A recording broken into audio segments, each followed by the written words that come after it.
shortly, but let's get started with King Charles in Canada yesterday, because he was in Canada yesterday for a quick visit to deliver the so-called speech from the throne.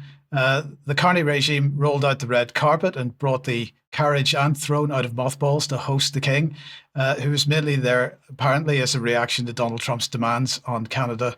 Now, reasserting Canada's sovereignty is how many were putting it in their coverage of it. The speech from the throne is the equivalent of the King's Speech here in the UK, and it represents the state opening of Parliament. And in Canada, it's normally delivered by the Lieutenant Governor of Quebec. But as with the King's Speech here, the words aren't written by the King.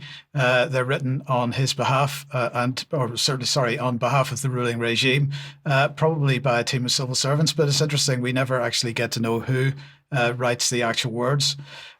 So let's, however, listen to the first few words out of Charles' mouth when he delivered his speech yesterday.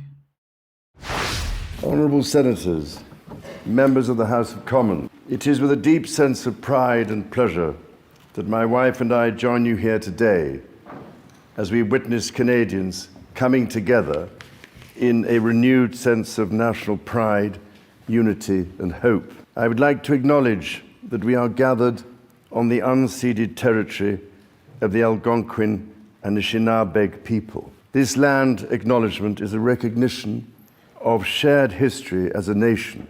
While continuing to deepen my own understanding, it is my great hope that in each of your communities and collectively as a country, a path is found toward truth and reconciliation in both word and deed. Now, that's very interesting that he was asked to say those words, and perhaps embarrassing that he was asked to say those words, because the British royal family has questions to answer over the treatment of Indigenous children there. In 2022, when Charles visited Canada as Prince of Wales, he was reminded by Roseanne Archibald, the National Chief of the Assembly of First Nations, of the so-called national scandal. I would say it's much stronger. The national scandal doesn't go strong enough for this, of thousands of Indigenous children who died or were abused in the residential school system from the 19th century until as late as the 1970s. Now, in 2021, hundreds of human remains were discovered at former church-run schools, and these were all Anglican church-run schools. And as King, Charles is Supreme Governor. And despite the excuse of this being a largely ceremonial role, he carries the can effectively. So because the role, as I say, is described as largely ceremonial, there's an acknowledgement of at least part of the role. So I've completely messed that up. I've lost my thread there. But anyway, during that 2022 visit, Charles said, "We must find new ways to come to terms with the darker and more difficult aspects of the past, acknowledging, reconciling and striving to do better." And some of the same type of language being used in the speech from the throne then. But there's no apology. There's no apology then and no apology since.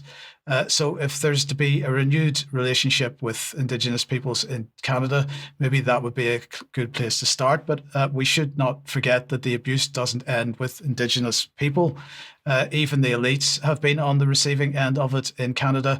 And Prince Andrew's, quote, dear friend, Father Keith Gleed, a paedophile and Anglican priest who served as chaplain at the elite Lakefield College School between 1974 and 1980, this is something else that needs to be discussed. And Andrew himself met at Lakefield.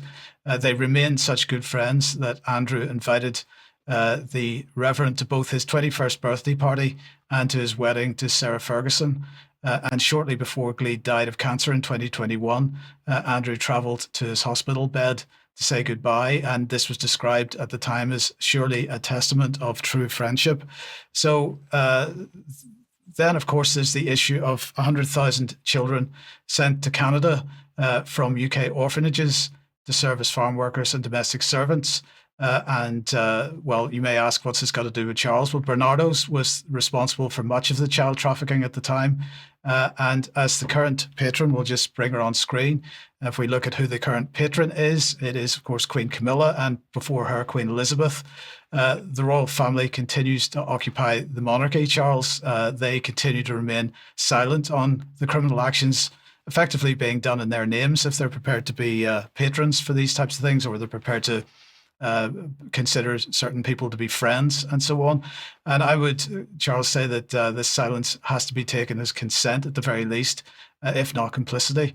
And there should be accountability. I don't know what your thoughts would be. Well, I think the significance of the apology in the sort of wider context has been devalued over the last few decades because people have been climbing over each other to apologise for things that they absolutely, definitely did have nothing to do with, in that they were usually very much politicised and relating to a period in history they could not possibly have influenced. But here we're talking about something completely different, something that did directly involve the people that you have just been speaking about. And I think that's one part. I think the other part is the reference to a role being ceremonial. Well, one might say, and we talked about this earlier, that the role of monarch is largely a ceremonial one yet now, and yet it's beyond doubt that the royal family, particularly the king, does continue to have and pushes for a great deal of influence in the lives of those that are certainly within this country and in overseas territories. So it does seem like a question of wanting to have it both ways, which I think is